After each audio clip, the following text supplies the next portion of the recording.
She was a beautiful little girl, very bright and very lively. She smiled brightly at me, and as she smiled, there were definite dimples in both cheeks. My heart went out to her. I walked up to her, put my arm around her and drew her close to me and held her tight. She looked up at me, her eyes beaming, and I knew that I had found the little girl that I was searching for.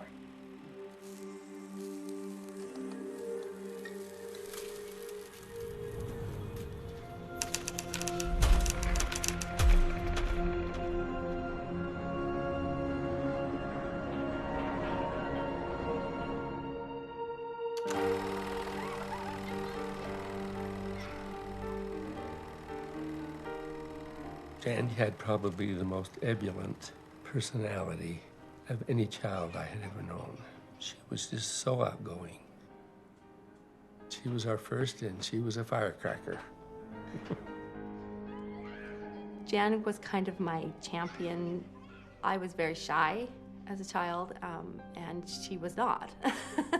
My earliest childhood memories would be with my two sisters, Karen and Susan. They're younger than I am by 2 years each. Karen's the middle child, Susan's the baby. And I was, definitely the big sister, the bossy one. My sisters and I we were really good friends. I mean, we played together. We had a good, just what I consider normal childhood, just real free and easy. We lived in Pocatello, Idaho. We had the type of a neighborhood that you never locked your doors. Always open. You could trust everyone in the neighborhood. My mom and dad were, very kind of traditional, just really sweet parents. My mom was at home. I always remember coming home after school. My mom would be ironing. My father's a florist, owned a flower shop for 40 years. I was completely loved. I was completely secure. I mean, we were listened to. And I think that was crucial for all of us surviving what we did.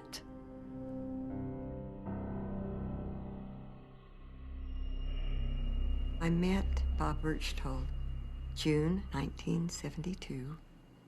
I was the chorister at our church and was leading the music one Sunday and looked down and saw a family that I didn't know. Mariana had met them first. She says, "Oh, we met the nicest family. They had 5 children, and some of them were the age of our daughters," and she was telling me all about them and how affable and friendly he was. He had such an effervescent, wonderful personality. We became very good friends, and he was in business, and we talked about business matters, and it just sort of clicked. We had things in common. I was in business, I had a family, he had a family. One of the first things that I remember, we came home from church, and there was this beautiful fruit basket, and there was a little card on it, and it said, "We sure enjoy your family, the Berchtolds." I was personally thrilled. I thought, my word, this is a pretty sharp guy. My first impression when I saw Berchtold and his wife, Gail, I thought of them not quite matching because she was the quiet one. But she and I became really quite close friends. Everybody had a best friend. Between the Brobergs and the Berchtold family, there was a best friend for everyone. We had some of our best family times when we were with the Berchtold family. Berchtold would pick us up in the morning, and we would get in the car, and we would all shout together, "It's gonna be a great day!" And that's how we would start our mornings. I don't remember who came up with the idea that we started to call him B. Pretty much every day he would come by at night and talk to my parents, and he was so engaged with the kids too. I mean, he really was fun, and he wanted to swing us around and put a puzzle together, and he was the fun dad. But definitely his attentions were definitely on Jan. Brother B, he used to call me all kinds of names, but really the only one that I really remember was Dolly.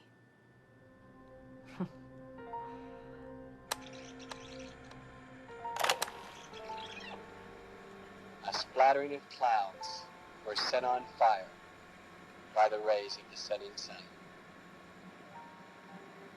I looked at my Dolly. Her face was aglow. She reached out and took my hand and said, "I love you." I returned, "I love you too, beautiful." I turned to her, put my arms around her and pulled her close to me and said, "Dolly, you've brought a special light into my life. I love you more than words can tell." She looked up at me. I bent over and we kissed. No man could love any woman more.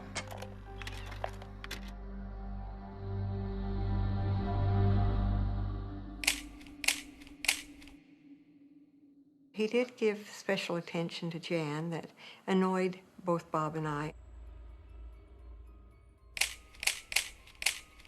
His fascination with Jan was a little disturbing. B was like a second father to me.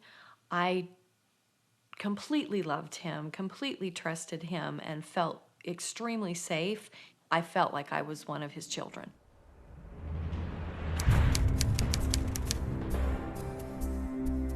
Berchtold had called me earlier in the day and said, "I want to take Jan out horseback riding down in American Falls."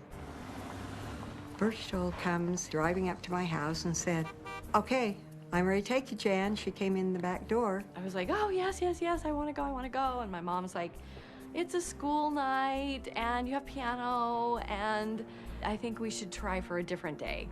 And he says, "Well, I guess I could pick her up from her piano lesson and just take her straight out." And I begged my mother, "Please, yes, let me go." I said, "You better be back before Bob gets home for dinner. I'll have her back, I'll have her back." B picked me up from my piano lesson and said, "I brought your allergy pills. You know, you should take one of those before we go to the horses." Downed that, and off we went.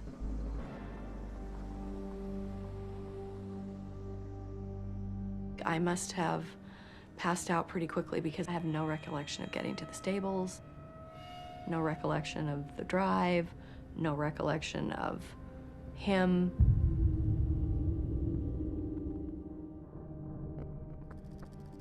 When she didn't come home, I was a little nervous, anxious. Maybe they broke down. Around 9 o'clock at night, Berchtold's wife, Gail, came over, worried. And I said, "Maybe I should call the state police." "Oh, don't do anything. I'm sure he'll be coming any minute, any minute." And so we waited.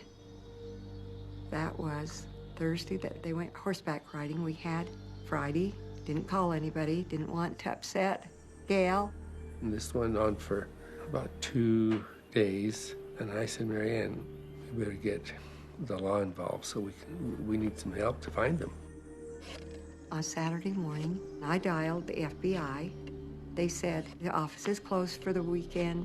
If you have an emergency, call this office in Butte, Montana." I didn't follow through because I thought, I don't want to get all these people all worked up over nothing. And so we waited. Another night came and went, and then it was Sunday. Well, let's just, if they're not back by Sunday, we'll call.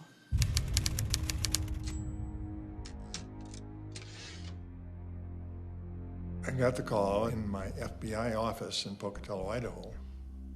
I had been an agent for 6, 7 years when this kidnapping took place.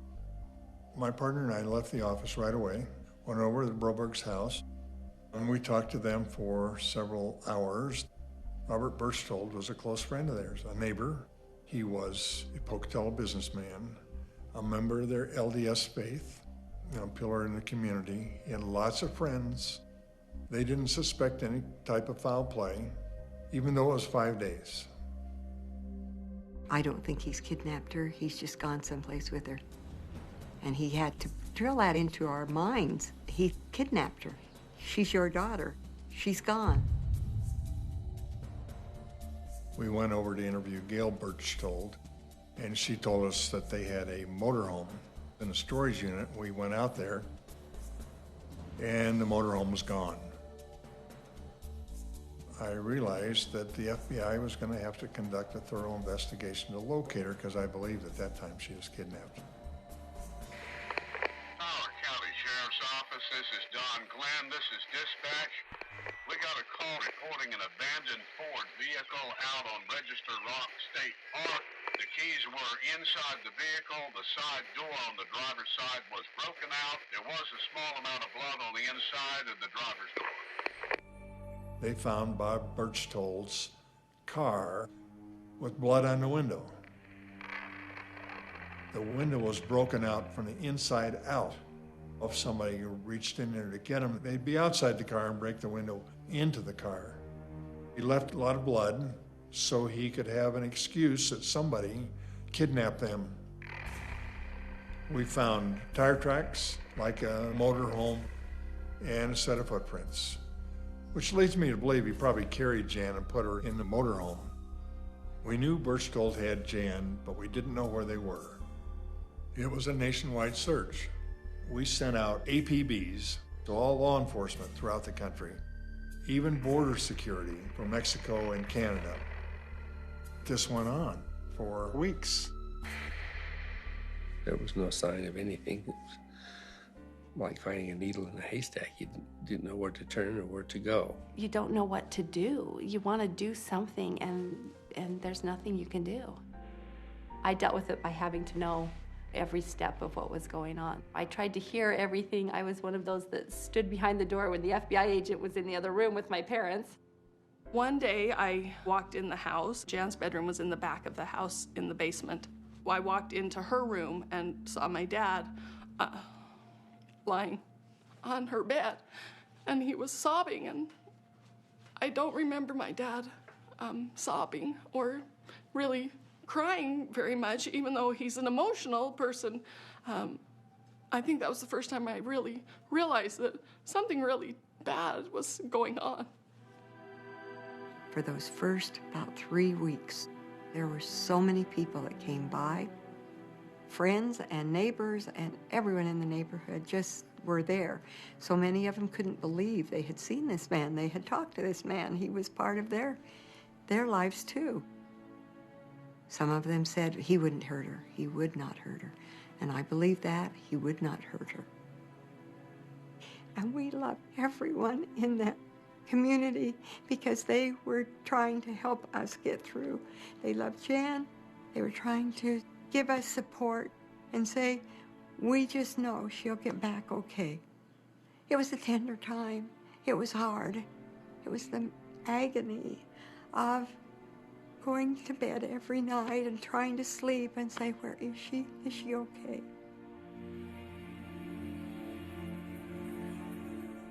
As our investigation continued, I talked to many people in Pocatello that knew him and found out that Bob Birchtold had an infatuation for young girls.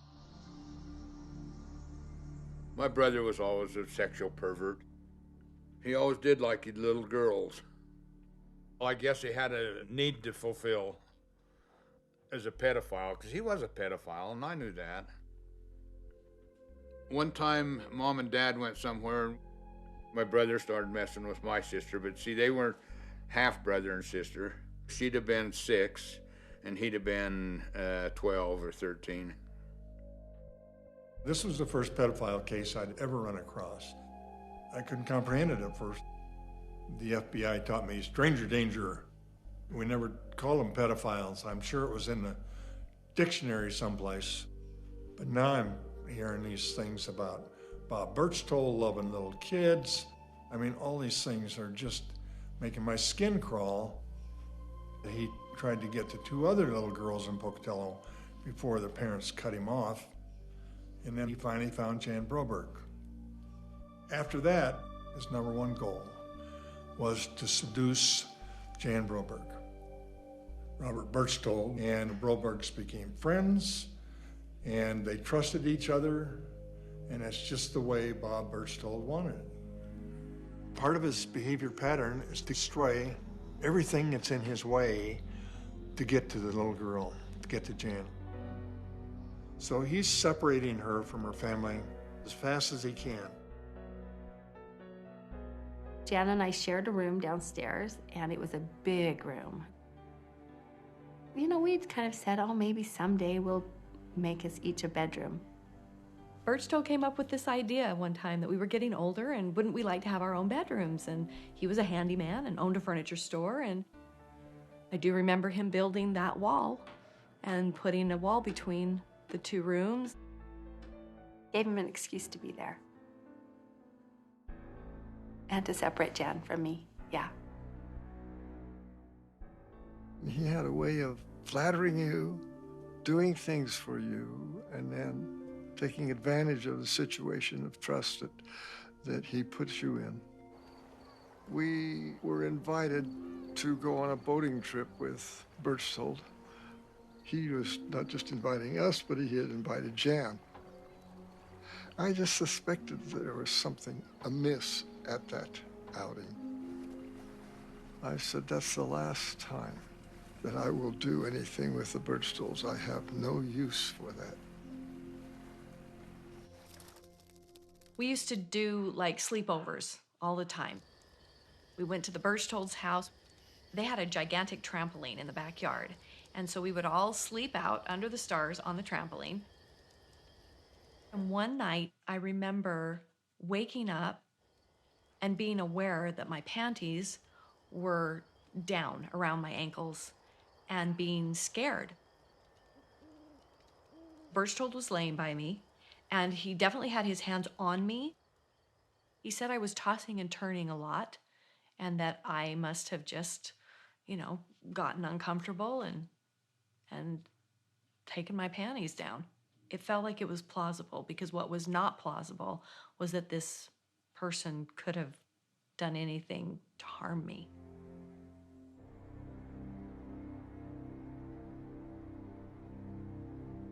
Jan had been on a trip with the Birchtolds before when this whole trip to Seattle came up. And when they came back, and he had all these weird stories about all this stuff that had happened with Jan. And the story that he told us was that sitting at dinner, she just all of a sudden started to rock back and forth and started saying strange things. And everybody's going, Jan, are you okay? And he said, I better take her back to the room, and because there is something wrong with this child. I remember being carried into the motel. And I was groggy and in and out of consciousness. Jan had said that she had woken up and saw him naked.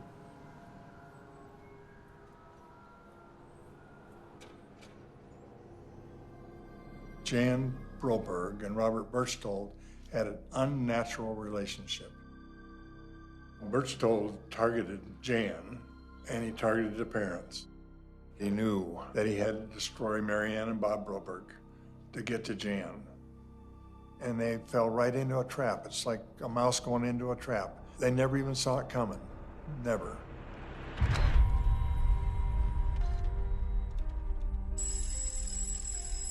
Birchtold would call me on the phone from his furniture store and say, Marianne, I can't get out for lunch. Why don't you bring me down a sandwich?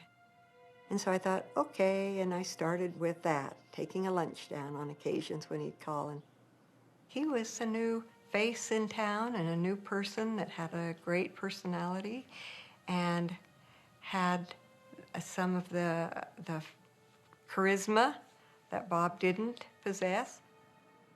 Birchtold began saying the things to me that were exciting to hear. He said, you have a beautiful body and those legs, and I felt this fluttering inside of me. He could give me a great feeling about myself. I was attracted to him. That was when it began. And I tried to ignore it, but I remember the way it made me feel. And I thought, oh my, I can't feel this way about him. I think the thing that solidified it was when we went to a church function in Logan, Utah. While we were there, we took a ride up into the mountains. Before we left, we got a little too cozy, started kissing and hugging, and he touched my breasts, and things got a little carried away, stayed there longer than we should. But nothing Beyond that, went back home and tried to be calm and enjoy our lives. I thought about it every day, a lot. I thought about that feeling and that touch. I'd been married for, 12, 13 years by then. And it was an excitement to me.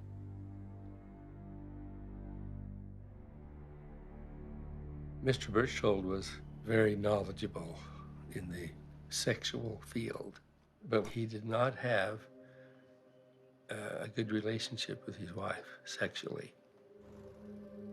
One day, he came in the store and I could tell that he was extremely disturbed. He says, "Are you free? Let's go for a ride."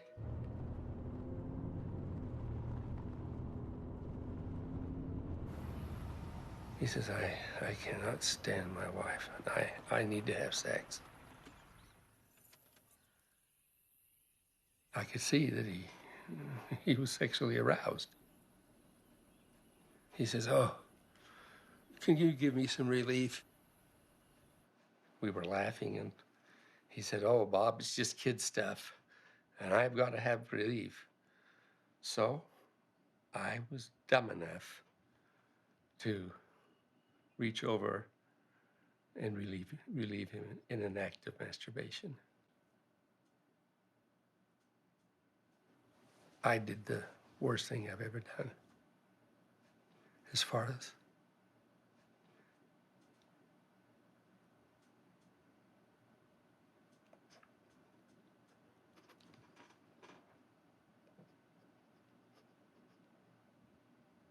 breaking the trust and the fidelity that I had with my wife.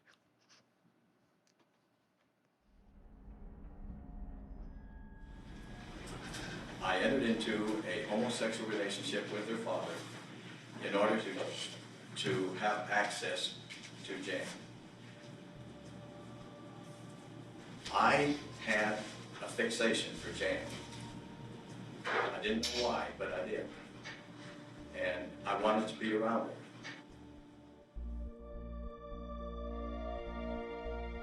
The guy played him perfectly. He wanted to tear down the defenses of the Brobergs. He wanted to get them out of the way. It's kind of like you have dominoes. On one end is Bob Berchtold. On the fourth domino is Jan Broberg. In the middle is Mary Ann and Bob. You just might as well knock those dominoes over. And so you have Berchtold and Jan and nobody in between.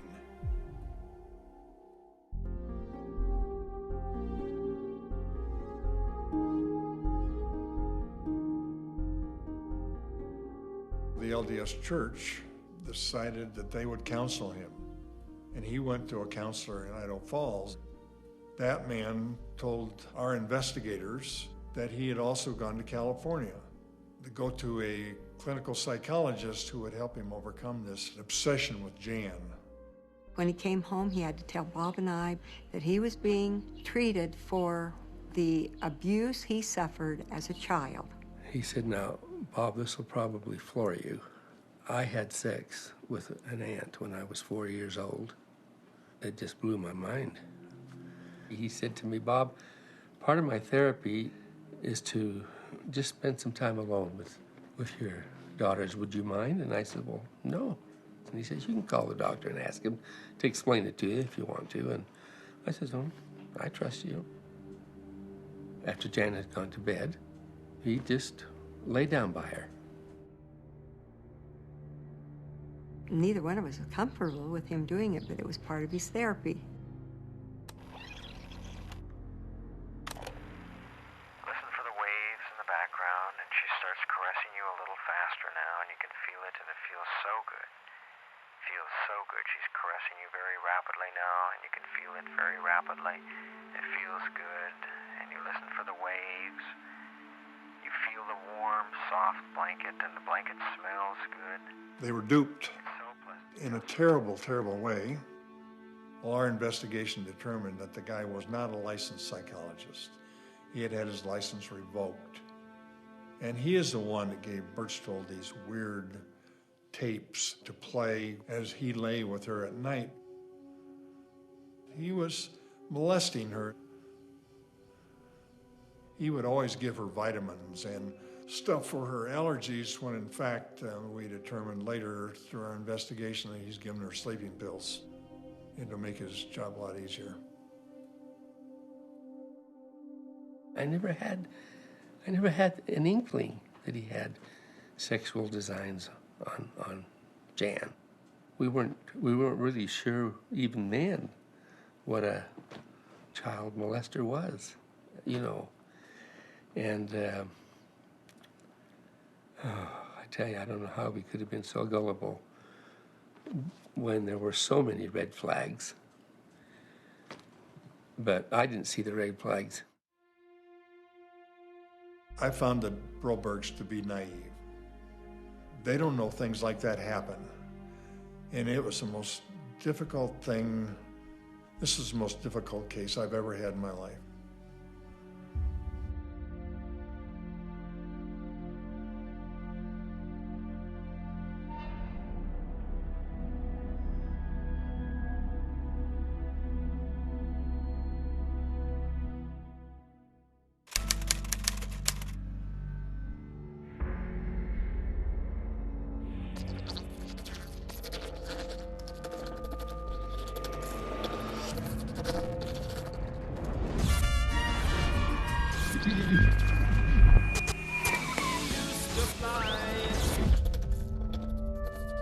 I woke up. It was dark. I had the sensation that I was moving, but I was laying on a bed. My wrists and my ankles both had straps around them. I couldn't move. This monotone voice kept talking in my ear. It looked like a little white intercom-looking box that I could see to the side of my pillow.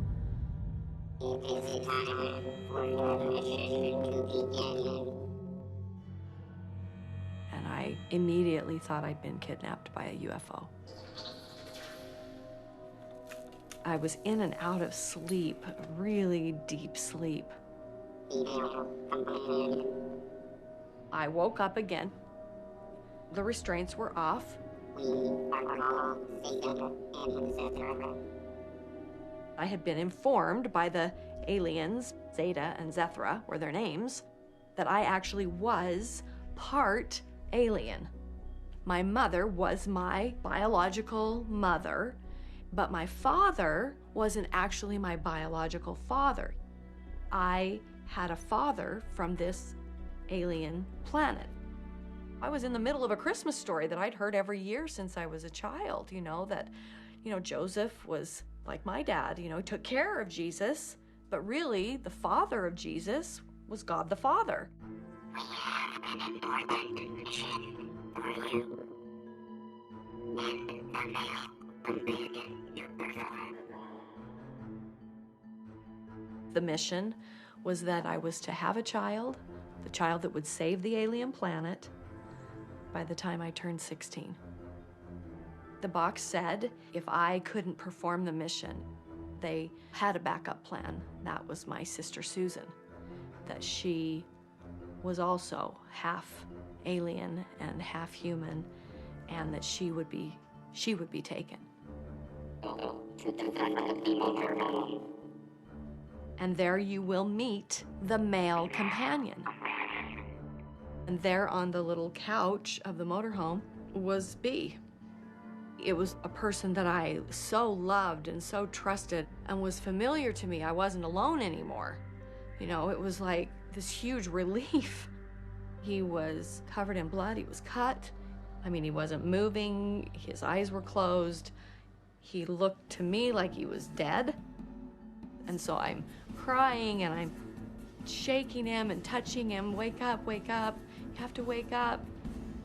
And so he comes to and he starts to tell me what had happened. We were driving out to go horseback riding, and all of a sudden I saw this white light coming down out of the sky, and the car started to vibrate and move and shake. We must have been taken by this powerful light. And I said, no, we're here, we're together, and there's a mission. I completely knew that he was the male companion, that together we're supposed to have a child. The whole thing of him being, you know, this 40-year-old man and me being a 12-year-old girl was definitely strange. The whole thing was strange, but I also now felt like, well, I'm an alien. I'm strange. I'm not normal. I believed it absolutely. I mean, when you combine being isolated and completely afraid, you can pretty much get someone to do or believe anything. Those first few weeks, I had no concept of how much time had gone by, really. I don't remember the violent kind of rape that I've heard other women talk about. Birchtold would insert his penis just slightly, barely. It was always just an inch. He almost was as concerned that it was an enjoyable experience for me as it was obviously for him. There was like a little tiny fan in the roof of the motorhome. I could look up through that little fan and I could just look at the leaves. There was some kind of a branch or a tree or something, and I would just look at the leaves. Just look at the leaves. If you just look at the leaves, it'll be okay. I guess that's how I got through it.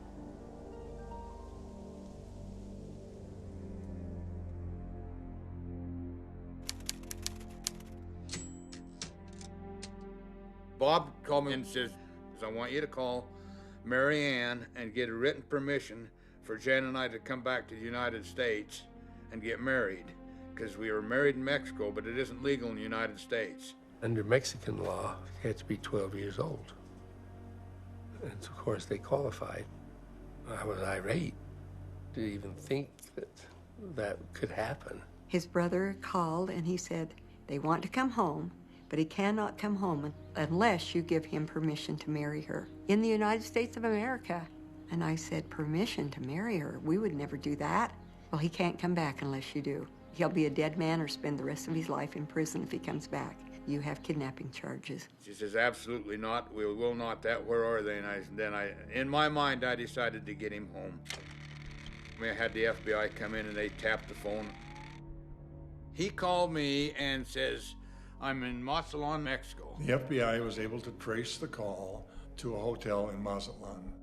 And I thought it would ruin our relationship. I thought he'd kill me when he come back. Our legal attaché in Mexico City was contacted. He contacted the federales. The Mexican police came to the motorhome. All of a sudden, they came through the door. They literally, kicked the door down. They crammed all of us into this small little vehicle. I could kind of see him almost in the rearview mirror and just kind of looking at me like he was scared. They took us to this Mexican prison.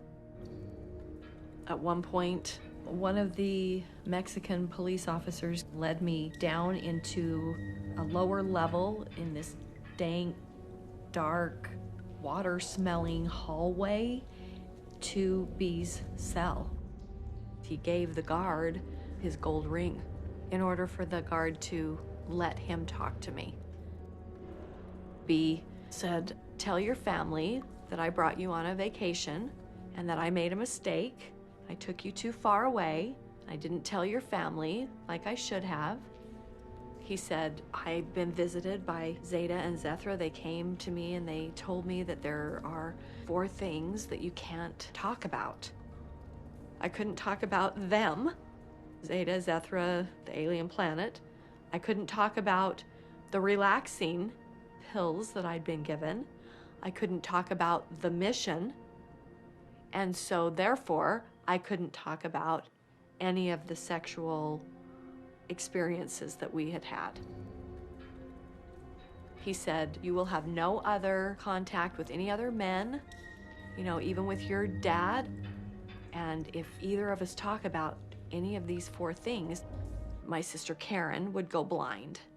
And the threat against my father was that they would remove him. That's how they put it, which I knew meant they would kill him. And then, of course, the threat with Susan was that they would take her. And he said, your parents will probably come, but make sure that you don't tell them or anyone about those 4 things, or you will be vaporized. They have the power to take our lives and also to take our spirits. We won't even exist.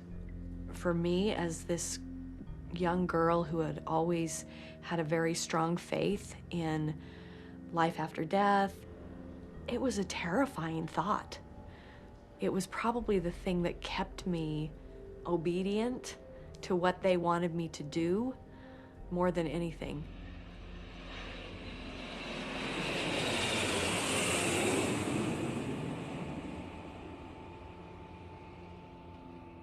Bob and I flew to Mazatlan to bring Jan home. We wanted to go, and we wanted to be there with her and let her know that we still loved her. All of a sudden, we saw a little girl just waving, screaming. Wow. I can remember saying, honey, that's our little girl. She's ours.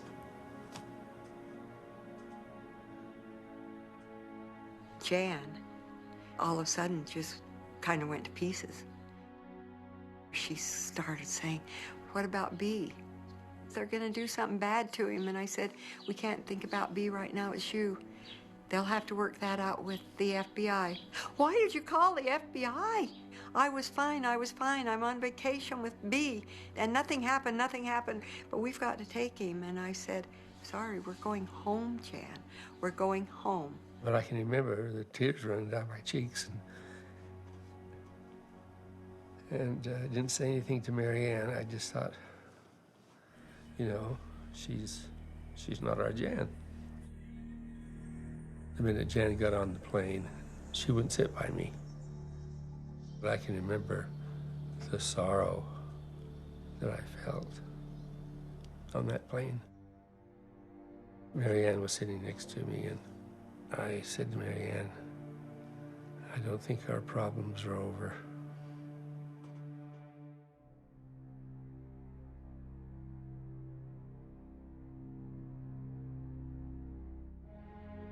Bob Berchtold is arrested in Mexico, brought to the United States. He appeared before a grand jury, and they indicted him for kidnapping charges. We had her examined by a physician. That physician said she has not had her hymen broken. I can see no trauma of sexual abuse.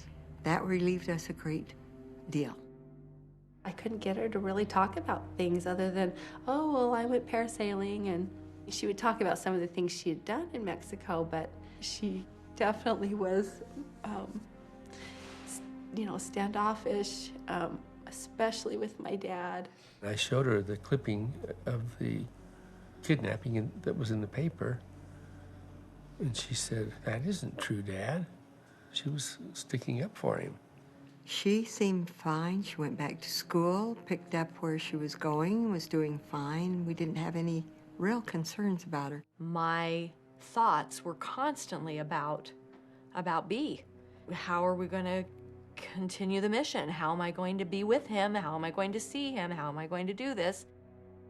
I was separating myself emotionally and mentally from my family because I knew that the mission hadn't been accomplished. I knew that more was to come. I told Marianne and Bob not to talk to Gail Berchtold, Bob Berchtold. Don't let your kids play with their kids. This is a serious thing. Stay away from them. Which they did not do.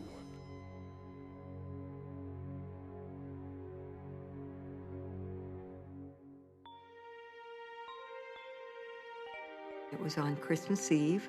when Gail Berchtold came to the door and asked to talk to Bob alone. The two of them went back to the den and chatted for quite some time. Gail came out, went on her way, and then Bob said to me, Gail wants us to drop all the charges against her husband. She asked us to sign some affidavits. All Bob said was, if we don't sign these affidavits, they're going to expose the dirty laundry between me and Berchtold. I was quite shocked. I felt terrible, especially for my husband. I just thought, oh, no, that can't happen. So we signed the affidavits. My daughter was not taken by force or against her will, nor was she held or confined against her will at any time while in the company of the defendant. I honestly believe there is a strong possibility that the defendant was under the impression he had my husband's and my consent to take my daughter with him when he left in October. I had the right under the First Amendment to the United States Constitution to keep these matters within my family. I feel that the interests of justice and society would not be served by continuing to prosecute this matter. Here's these people crying about their daughter, and I'm living over there. I'm neglecting my own family, and then all of a sudden they walk in with, oh, we let her go. They're covering their own hide, not the kid, which is a shame. The general public was not happy. We had lots of phone calls from people we did not know that said, why would you do that?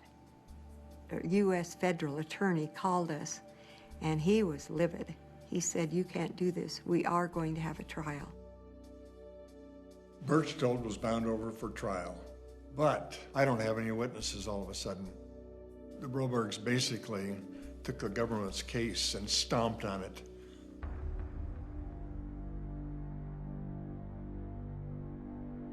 Berchtold moved to Ogden, Utah to work at his brother Joe's car dealership. Gail stayed behind. She didn't know, he didn't know. Maybe he would work there until he could get on his feet.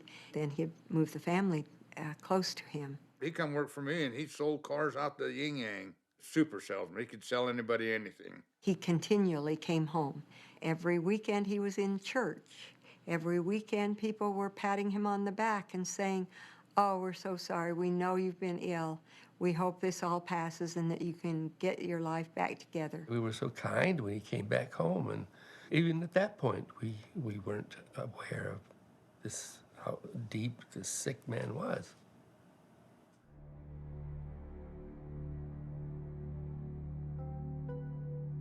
The first time that I remember actually seeing him after the kidnapping, it was in the night. It was in my back bedroom downstairs. The first thing that woke me up was the little box.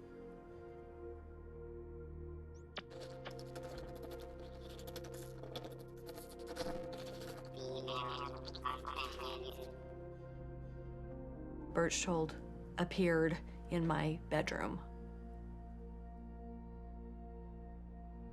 He came in and he would talk about the mission and that the mission was going to continue and that they were making plans and preparations for us to be together and just to keep doing what I was doing and to keep following the rules. And I continued to be in communication with Berchtold, or he was in communication with me, and I would do whatever I was told to do. I would occasionally get a note from someone at school. It would say, you need to go to such and such location to the phone booth at 4 o'clock this afternoon, and there you will receive further instructions.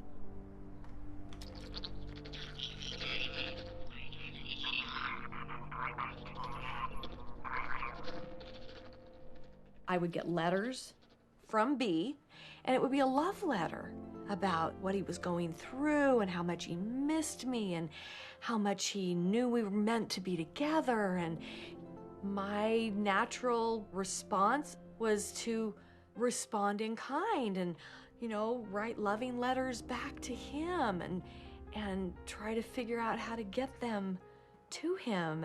Did you know that you're a sweetheart? If you didn't, I want you to know that you are.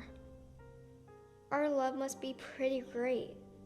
We've sure gone through a lot for each other. Your dolly, Jan. The shift from I loved this man like my father to I love him like a husband or like a man happened. She said, "Oh, Mom, I miss him so much. I want to marry him." And I said, "You want to marry B?" She said, "Yes, I want to marry him and we want to have children together." I loved him as deeply as I've ever loved anyone. My level of commitment and love for him was as profound as anything that I have ever experienced in the realm of real love. But it was profound, it was committed, it was in me in every sense of the word.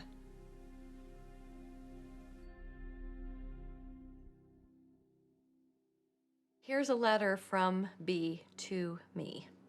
I'm probably 13. Hi, darling. I awake this morning thinking of you as usual and loving you even more. I remembered you in Oliver and the night you cried when you sang Where is Love, especially for me. Remember the song from Oliver, As Long as He Needs Me, and the meaning it had in the play?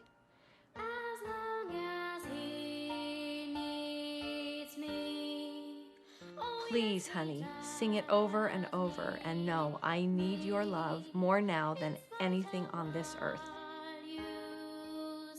Evil forces would like nothing more than to destroy us and ruin everything. I can do no more than love you every minute of my life. The rest is up to you. Be brave, do everything right, and don't give up hope. I never will, because through it all, there is you, forever, B.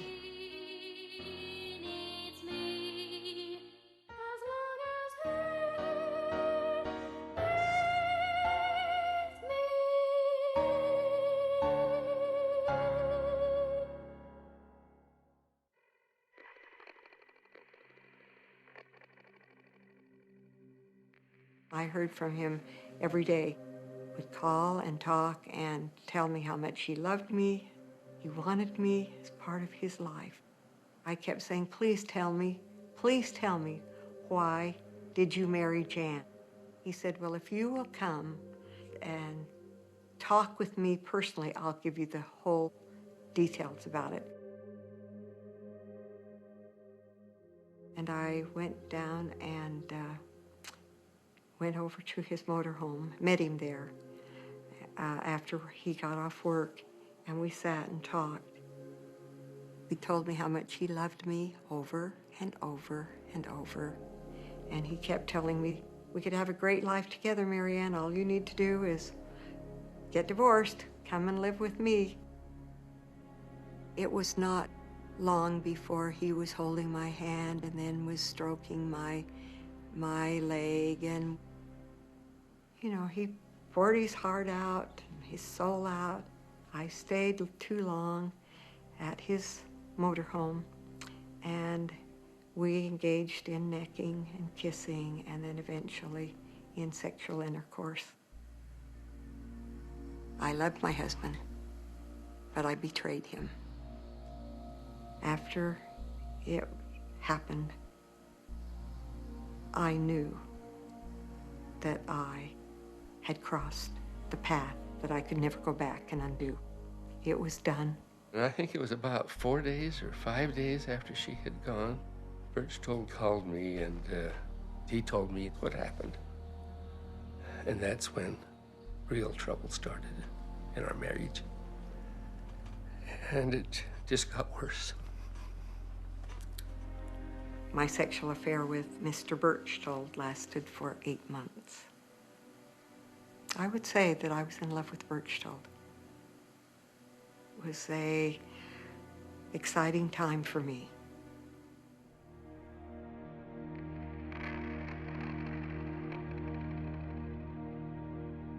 I knew what he was doing.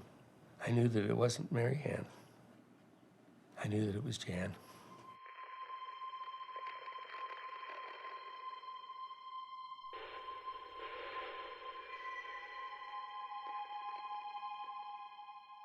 It was always about sex at that point. That was what all of those encounters were about for him. After speaking with the bishop more than once, he said, Bob, you've got to make some decisions because Mary Ann she's on the wrong path. So I filed for a divorce. I was served the subpoena to leave the home. I was endangering his 3 girls. I was shocked that he would do that. I wasn't about to let him have my children. I took the girls and we went somewhere on the day that I knew that she was going to be served the papers. No question, the worst day of my life. We drove to a restaurant out of town. When we got to the restaurant and he told us that he and my mom were going to be separated, especially then in my little town, I mean, nobody got divorced, and not my parents.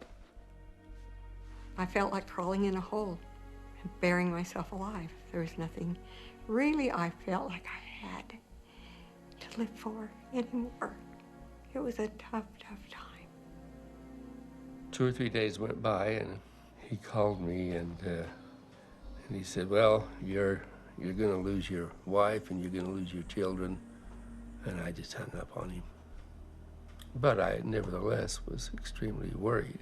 And he called me and told me, well, Mary Ann, if you just leave Bob, I'll find you an apartment. You can have a whole new life down here, and you will be so happy. And I said, I'm not leaving my husband. I'm sorry.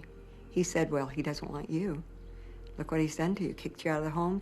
I know if you will get you an attorney and go back and file charges against him, you'll end up with your children because Bob's a homosexual. I said, that's not true. I went to an attorney and told him, I need help. I do not want a divorce. He said, you need to cut out the cancer. This is not a good man. I went back to my home. I was standing in the kitchen and she opened the door and she said, I can't raise these children alone. And I know they need you and they need me. I said, I will get him out of my life. I don't want him in my life any longer. We just fell into each other's arms. And that was enough for me.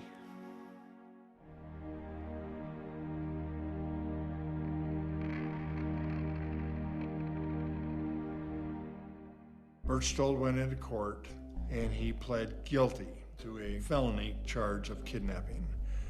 The judge sentenced him to 5 years and reduced all 5 years down to 45 days.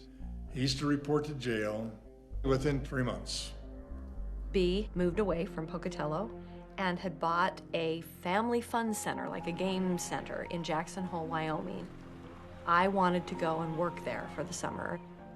I begged my mother, I cried to my father, I screamed a little. And I said, absolutely not. No is the answer. That was in 1976, and she was so insistent. She went on to just become a person that she had never become, to pick arguments, pick on her sisters, to pick on us, to just make life miserable around there. She was deciding what was going on with her. No questions, no say from my mother. Birchtold called me, and he said, don't hang up. I want to tell you that Jan's coming to Jackson Hole. She's going to go out and get on the highway and start hiking if you don't let her come. And I thought, my gosh, I've got to do something. Well, eventually, my mother took me and put me on a plane and sent me to Jackson Hole. I was livid that she put her on that airplane. I said, dear, you'll regret that decision someday.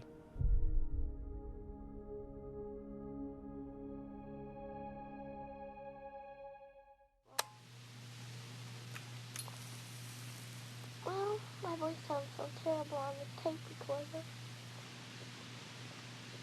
And what happened in your dream? We got on the boat, and the boat stopped. And everybody had to swim to shore, and everybody was just freezing. Was the water cold? Yes, really cold. When I got up and covered you up last night, you were just sick. The mission continued. You know, there was more sex. You didn't ever watch Sesame Street? Oh, I used to when I was stupid. Let's talk about something. What do we talk about? Freckles. Remember that night we got up there and the sun was going down and it was such a pretty sunset? That was pretty.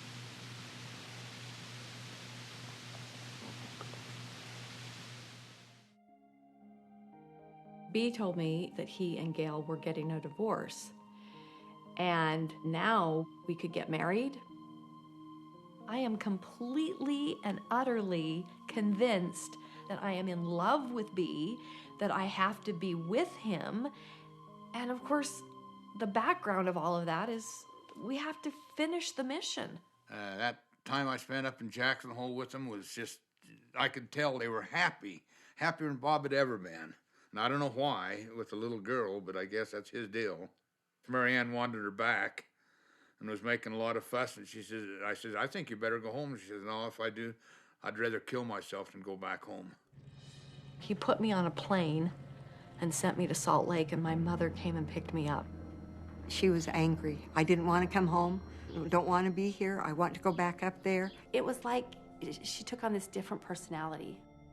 She just kept escalating the tension. It was a panic. I had the whole weight of the world on my shoulders. I was supposed to save this dying planet, and the clock was ticking.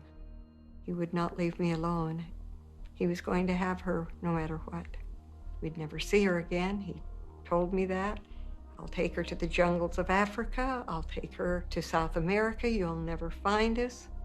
I said, leave me alone, leave my children alone, stay out of our lives forever. And he did not like that because he didn't leave Jan alone. And the result was her disappearance a second time.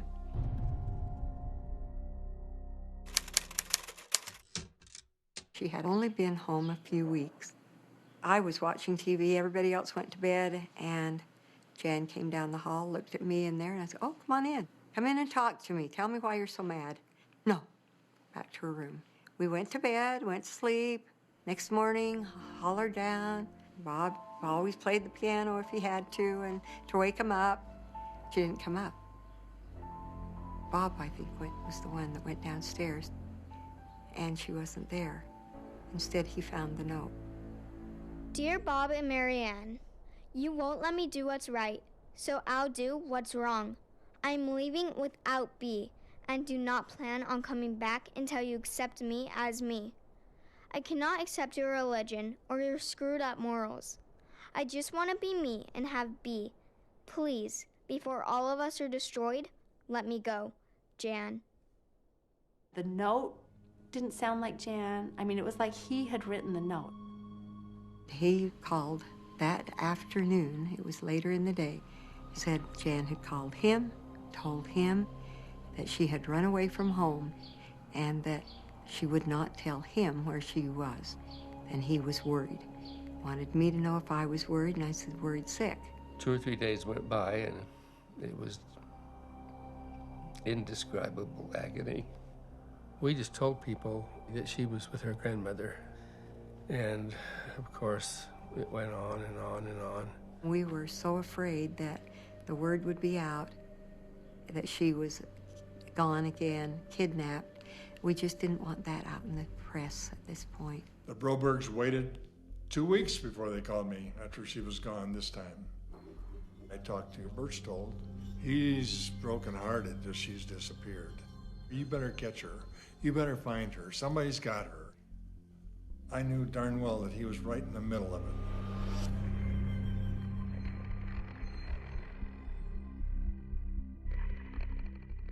Then he got some good behavior time. I think he only spent 10 days in jail. And he moved to Salt Lake City to live in his motorhome. And he disappears but we had no idea where Jan or Bob Berchtold were. He called me so regularly and cried.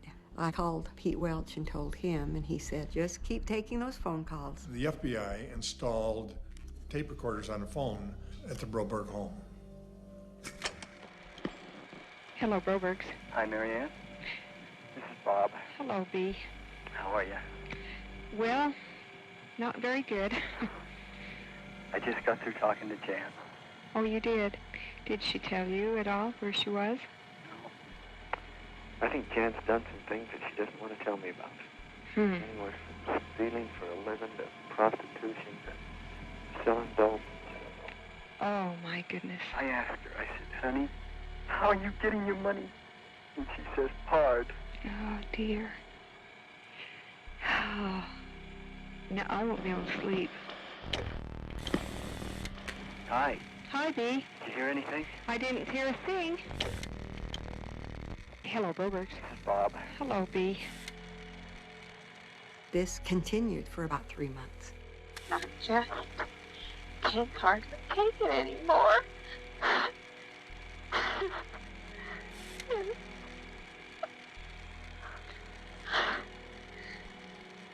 Oh, please.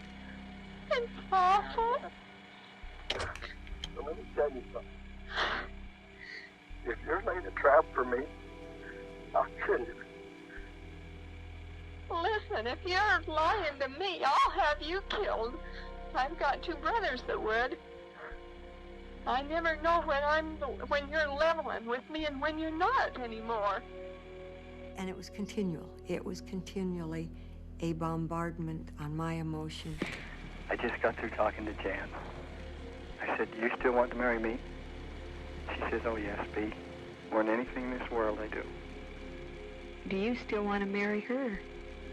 There'll never be anybody for me but Jan. Never.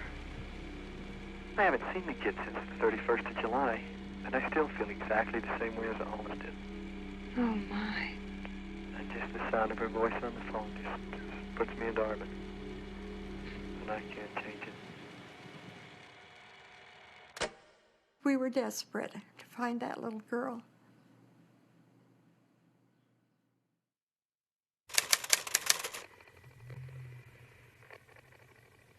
It took us quite some time to search all the trailer parks in Salt Lake City area and finally found the one where he was. And we, of course, didn't knock on the door. We put a surveillance unit on the motorhome 24/7. 2 or 3 weeks into the surveillance, an agent from Salt Lake City knocked on the door. Berchtold let him in the motorhome to ask her if he'd seen Jan, and he said no. We knew that he knew where she was. We knew that. I mean, he was in love with her. If he thought there was something wrong with her, he'd be looking for her. He had great, big, huge, poster-sized pictures of Jan, the inside of his motorhome, kind of like a mausoleum, like a worship area. But he didn't know where she was. Jan had been gone for many months. When our phone rang,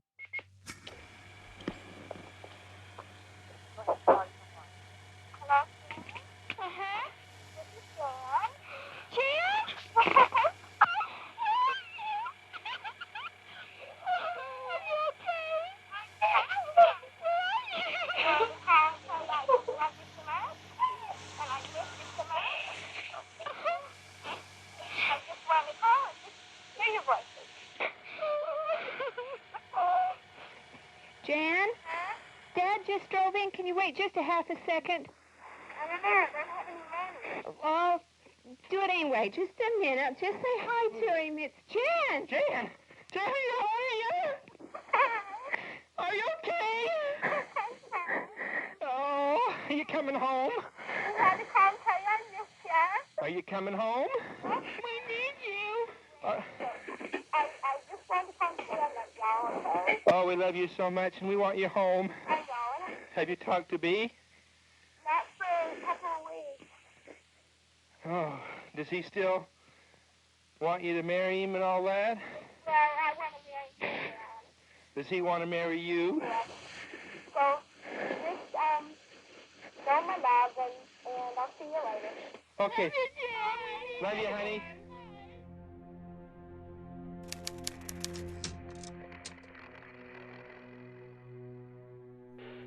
The surveillance is ongoing in Salt Lake City, and agents observed Robert Birchtold walk across the road to a payphone located at a Husky gas station in Salt Lake City. He had gone to a phone booth, he made a phone call, and he was on the phone for about 10, 12 minutes. When he left the phone booth, he left the phone book open, and there was a number written on there. We traced the number to Pasadena, California, to a Catholic girls' school. And we called. And the Catholic school said, there's nobody here by that name. We explained the circumstances and explained them. She's probably there under an alias. Come to find out, she was under the name Jan Broberg. The day that I was kidnapped the second time, I opened that bedroom window. He was there and basically helped me out the window, got into his Lincoln Continental, and away he drove. We drove to California. He enrolled me into an all-girls Catholic boarding school. She was far enough away from Pocatello that we didn't know where she was, but Birchtold was close enough to her that he could visit her on the weekends. And he told the nuns that I was his daughter and that he was a CIA agent and that we had escaped from Lebanon this was during the Lebanon crisis, and that my mother had been killed, and that he would appreciate them taking good care of me because he still had to go, do his CIA work, but he would come on the weekends and basically set up the story for the nuns so that if anyone were to come to the school, maybe looking for me, they had to know that those were the bad guys. Those were the people that were trying to get to him. Agents of the FBI arrested Birchtold the next day for federal probation violation, and he was taken to jail and eventually brought back to Pocatello. A Pocatello policeman flew to Pasadena, picked her up. I was forced onto the plane to go home. And then when I was brought back to Idaho, I had to go through the system there, and I had to be fingerprinted. I had to go through this whole thing. I was put in jail, and then I was taken home, opened the door. My mother was standing at the kitchen sink. I just walked through the door, and I walked down the stairs, down the hallway to my back bedroom, and I shut the door. I was completely gone. There really was not the vivacious, happy, fun. There was nothing of that child left. That was gone. The first time that all of this happened, she was herself. The second time, it was a totally different experience. That time was a lot more stressful. We weren't close. We weren't like we had been. She stayed away from me. No hugging, no loving, no talking. She was just so distant.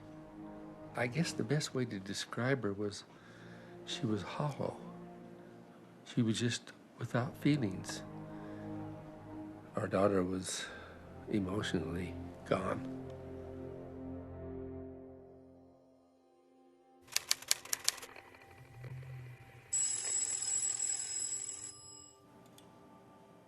The phone rang, and one of my employees, he was screaming. He said, "Bob, the store's on fire." And by the time I got there, the fire was very intense.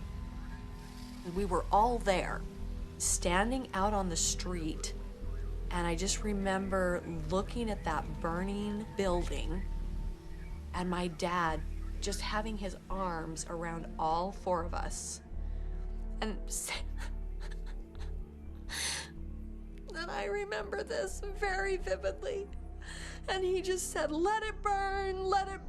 Everything that I want, everything that matters to me is right here in my arms. And I remember thinking, this is my fault. It's burning because of something I did. I knew that Berchtold was behind it. He was so angry that I think he told Marianne he was going to end my life if I didn't give him permission to see Janet. He hated my position as her father. That hatred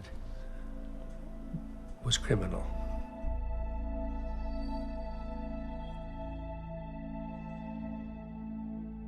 Well, I didn't think Bob Broberg's life was ever in danger until his business burned down. And an investigation determined that Bob Berchtold had convinced two guys who were in jail with him he would give each one of them $1,000 a month if they burned down Atkin Florist, which Bob Broberg owned. And they did. They not only did that, they burned down a whole half a block of Pocatello. They were convicted and sent to prison, but we could not pin it on Berchtold.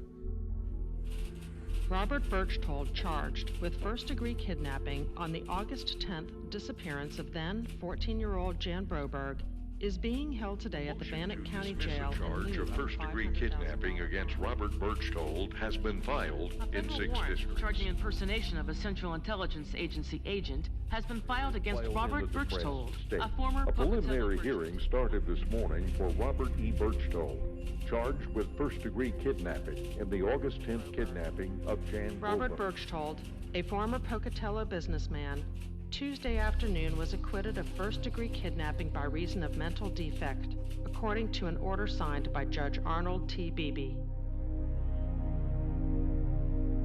Robert Berchtold skated on a lot of things.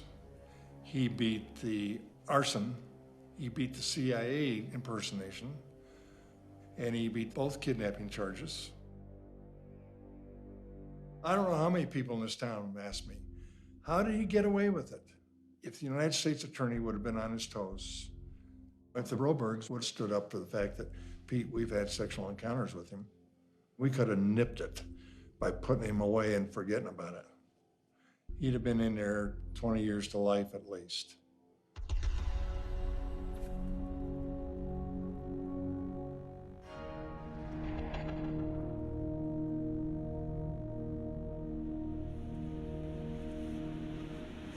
They released me, let me go. A psychiatrist showed me what my problem was. He showed me why I had this fixation for Jan. I had been raised on an isolated ranch in Wyoming by a stepfather. I wasn't even part of the family. I slept in a bunkhouse. I was sexually abused by the help. When my mom got sick and left home, I took over the care of my younger sister. And as long as I was taking care of her, I was part of the family. This stuck with me. And later on in life, when I was having problems, I needed to take care of a little girl.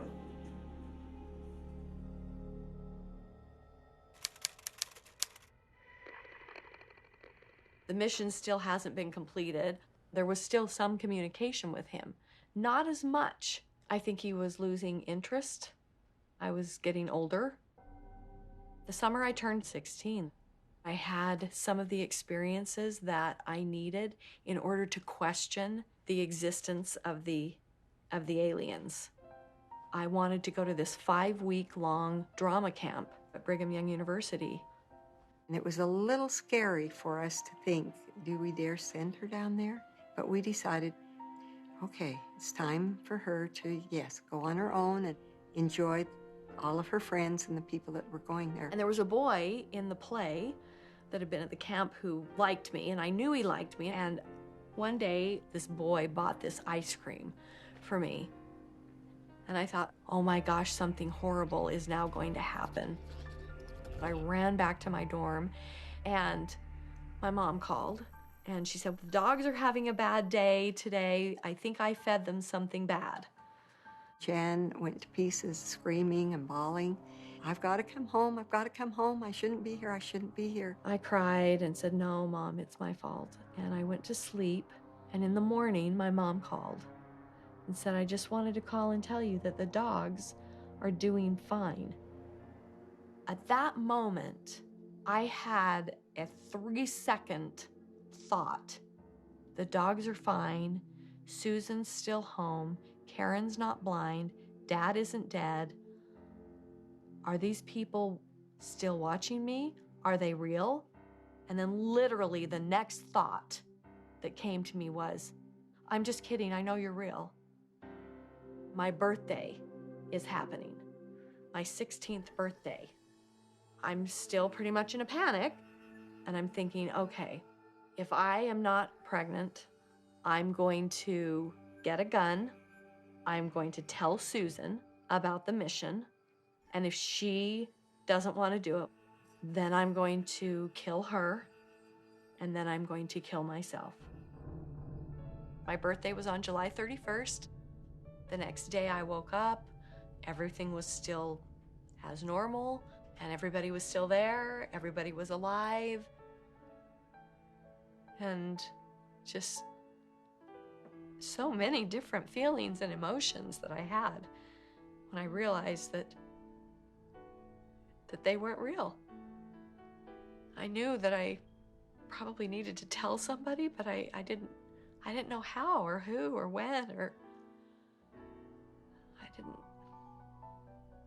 I didn't know what to do. I finally told my best friend, Caroline, and Karen. Just started talking about this little girl that had to have this baby, and he was supposed to be the one to help her do this and accomplish this mission. And it was obvious that she did believe it. She did believe this was real. And then I said, you have to go tell Mom and Dad. She started relating some of these things, and I sat there and thought, is this, really? Is she really believing this? And that little girl went to pieces. She just sobbed and sobbed. And it took at least 2 hours to tell us about, 15, 20 minutes of what we needed to hear. Yeah, that night was very significant and, something that has affected me my whole life, because it was not comfortable to hear that about your sister and have to have those visions in your head, and one that I don't think my parents want to have either. And I think that's why they didn't probe more when they knew something had happened. Well, tell us about what happened. It's too painful. It's too painful for them to realize that they allowed that to happen to her. And they don't want to know,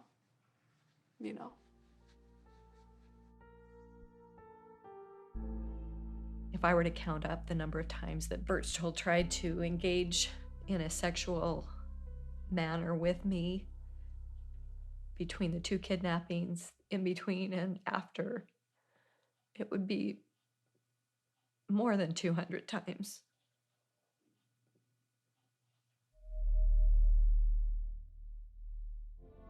The cycle of shame and abuse ends with me.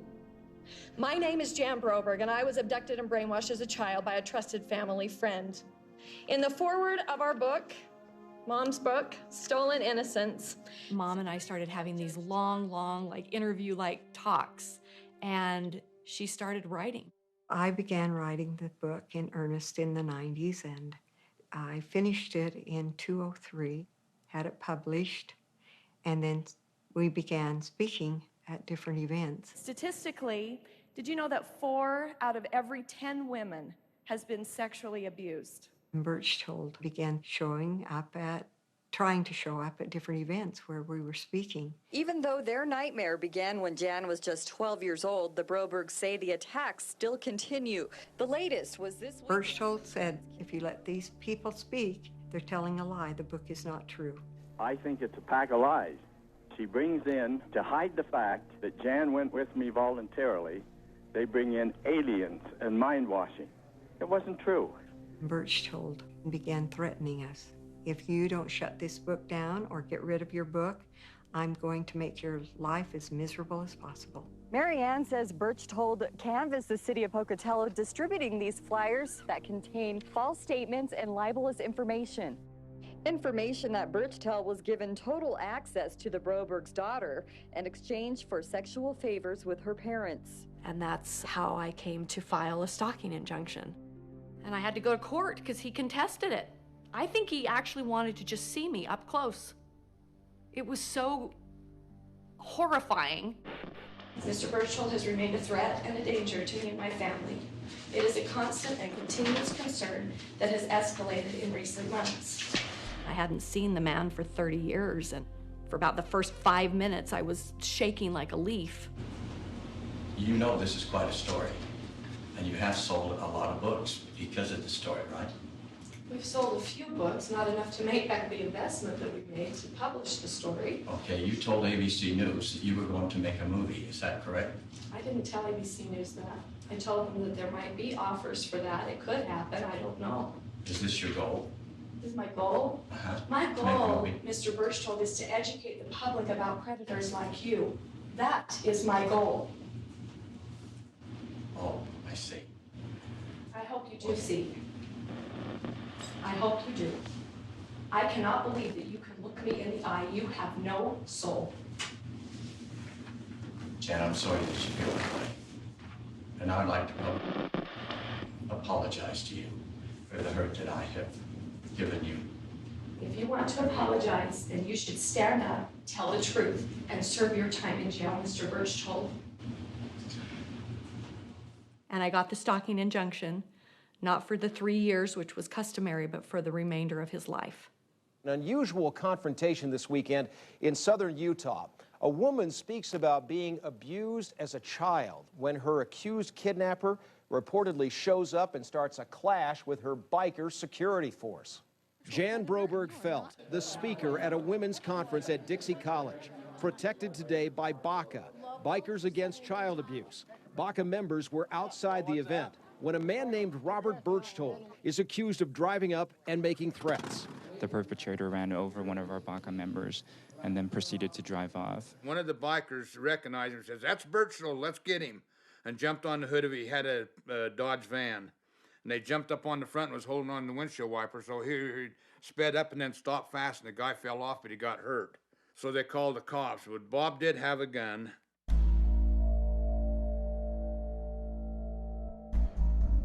We, the jury duly impaneled in this case, find the defendant, Robert E. Birchtold, guilty of the offense of possession of a firearm by a restricted person by proof beyond reasonable doubt. Count 2, we, the jury duly impaneled in this case, find the defendant, Robert Birchtold, guilty of the offense of aggravated assault by proof beyond a reasonable doubt. Bob had gone to court that day and found guilty, and they says, "You got to come back next week and we'll sentence you." And he says, "If it's one day in prison that's going to kill me, I'm not going there." He'd taken all his heart medicine and drank Kahlua and milk, and he drank that and died. He committed suicide.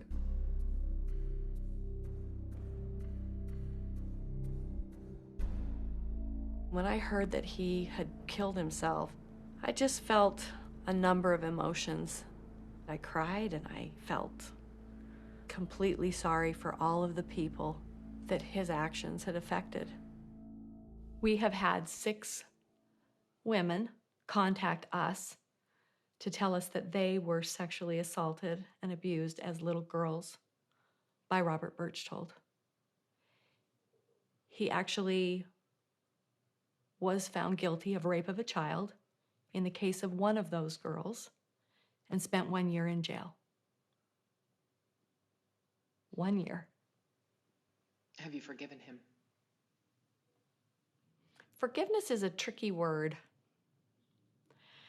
In my mind, not forgiving somebody only puts up the jail cell kind of around you. I figured out that I can live with my tragedy in a way that the tragedy doesn't run me anymore. It's taken something to get here. The way I came to forgive my parents was by helping them to forgive themselves. Yes, they made mistakes, but it's one thing to make a mistake kind of as two innocent people. It's another thing to make a mistake when somebody's orchestrating you and playing your emotions and feelings. I think it's the hardest for my dad. He'd get so angry because he felt so stupid. Like, why didn't I see it, you know? Dads are supposed to protect their little girls. I said he was a master. He was just a master manipulator. Berchtold had worked on my mother for years. He was very good at just creating that kind of a smokescreen so that he could do what he wanted to do with Jan. He was so believable, and to know he could manipulate adults the way that he did and make all of them believe him, then you can imagine what he could do with children. It would have been different if Jan hadn't have been kidnapped, I'm certain, but I didn't feel cheated out of my childhood. I'm incredibly lucky and blessed with those parents of mine and my sisters. I think we did a few things right among the mistakes. We loved Jan, and that made the difference, and I guess that's the bottom line. Because it's such a bizarre thing. But we lived it. It's all true. I have always said if it hadn't been for me, that wouldn't have happened. I felt responsible. Seeing the hurt that came to her and has been upon her through all these years because I allowed that man to come into my home. I know my husband feels that way, but I don't think I can ever really forgive myself for letting that happen. You know, it's ironic that the one person that I would most like to forget about and never have passed through my mind ever again is probably the person that I think about every day.